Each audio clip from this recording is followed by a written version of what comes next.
Assalamualaikum warahmatullahi wabarakatuh.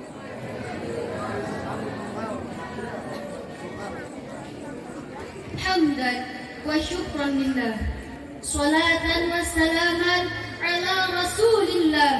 La nabiyya ba'da. Amma ba'du.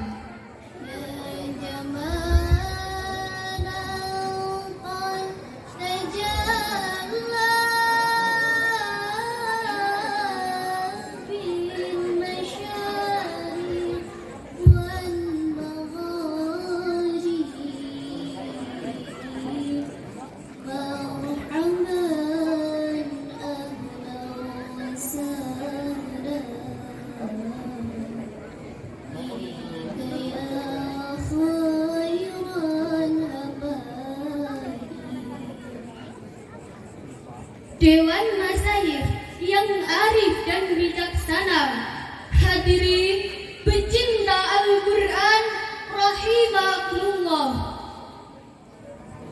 Allah Subhanahu wa ta'ala telah menciptakan manusia sebagai makhluk yang paling sempurna di muka bumi ini untuk menjadi khalifah yang menjadi pemimpin dan menjaga amanah Sang Khalik. Namun dari segala amanah itu ada satu yang menjadi ukuran derajat seorang, yaitu akhlak.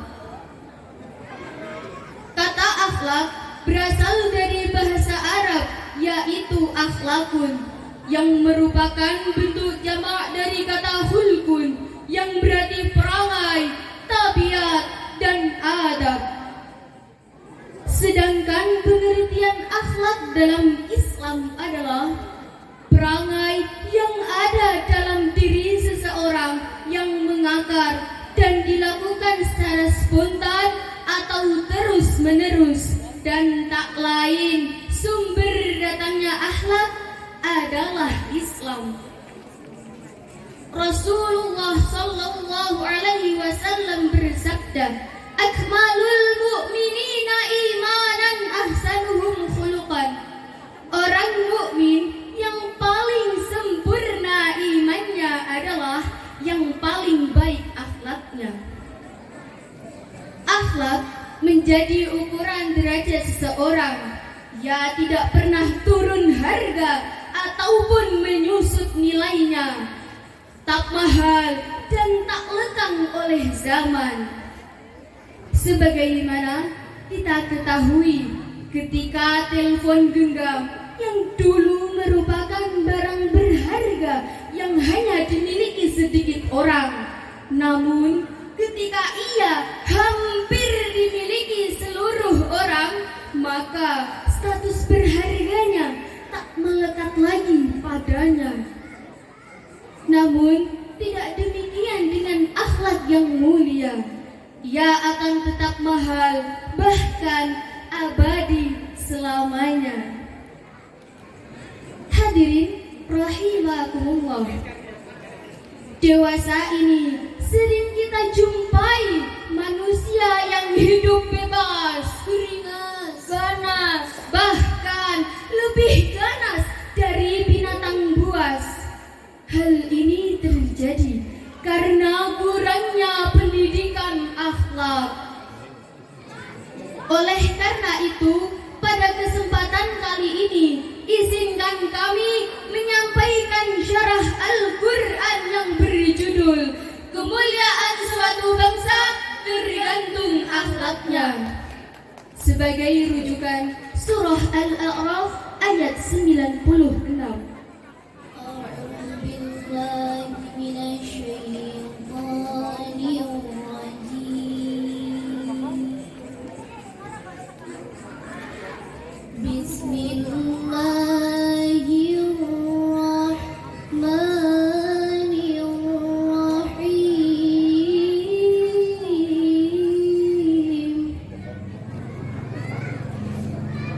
ولو أن أهل القرى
sayang.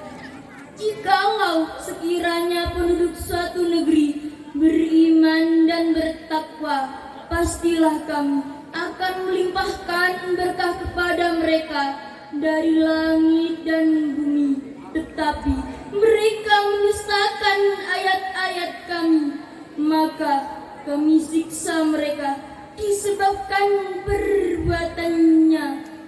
Maha benar Allah atas segala firman-Nya, dan Dialah yang Maha Agung.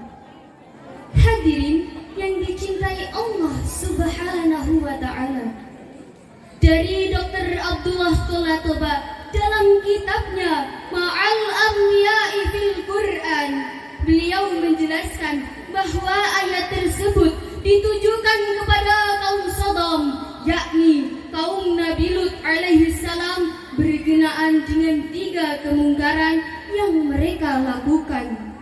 Kemungkaran yang pertama, yakni kemungkaran yang dilakukan oleh istri Nabi Lut alaihi salam. Kemungkaran yang kedua, yaitu tradisi menyambung di tempat terang. Dan kemungkaran yang ketiga, yaitu kebiasaan homoseks yang merajalela.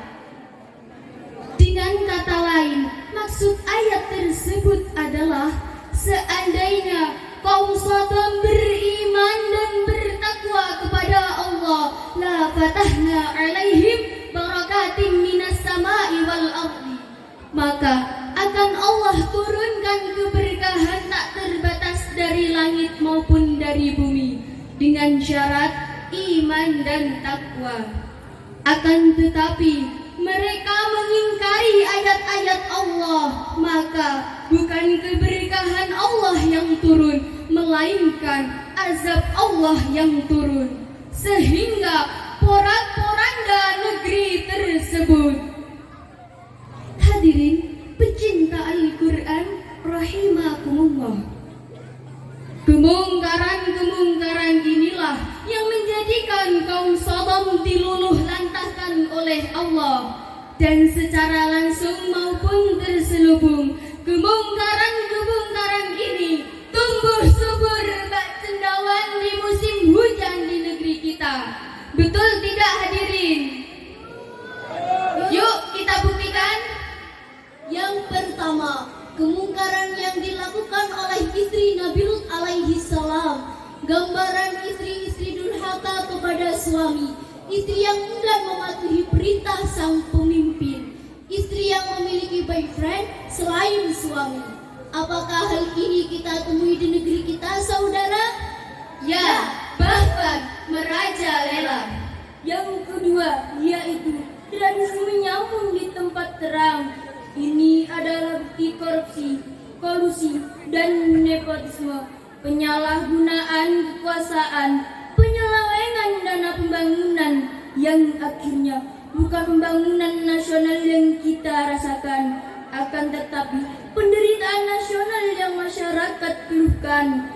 Padahal bukan pangkat dan harta yang membuat manusia mulia di sisi Allah, akan tetapi iman dan takwalah yang mampu menjunjung derajat manusia di sisi Allah Subhanahu wa Ta'ala. Dan kemungkaran yang ketiga, yaitu kebiasaan homoseks yang merajalela. Kebiasaan inilah yang menjadikan kaum Sodom durhaka kepada Allah. Hubungan badan antara sesama jenis dianggap biasa-biasa saja. Tempat-tempat maksiat merajalela di mana-mana. Bahkan hubungan badan antara lawan jenis dianggap wajar-wajar saja. Akibatnya, berapa banyak janin-janin tak berdosa yang mereka gugurkan? Berapa banyak bayi-bayi yang lahir tanpa ayah? Dan berapa banyak bayi-bayi mungil yang dibuang di tempat sampah, di tempat yang menjadikan mereka seolah tak berarti. Astagfirullahaladzim. Dan apakah hal ini kita temui di negeri kita? Di negeri yang mayoritas beragama Islam, di negeri yang banyak orang bilang Zamrud Khatulistiwa. Ironisnya, hal ini marak terjadi pada generasi muda kita. Na'udzubillah, thumma na'udzubillahi min dzalik. Sebagaimana syair berikut ini. Tutu bondone, tutu pangkate, tutu ayune, Allah bedaake, kang dibedaake, iman lan islame, kang dibedaake, iman lan islame, kang dibedaake, iman lan islame. Untuk itu, wahai para pemuda, wahai para mujahid penerus bangsa, marilah tingkatkan iman dan takwa agar diri dihiasi akhlak yang mulia. Dan ingatlah seruan Allah dalam hadis qudsi, ayyuhasyab at-tariku syahwatuhu li ajli anta indi kaba'di malaikati. Wahai para pemuda yang meninggalkan syahwatnya karena aku, kata Allah, kalian di sisiku bagaikan malaikat-malaikatku. Semoga kita semua senantiasa terpelihara dalam cintanya. Wallahul muwaffiq ila aqwamit thariq. Wassalamualaikum warahmatullahi wabarakatuh.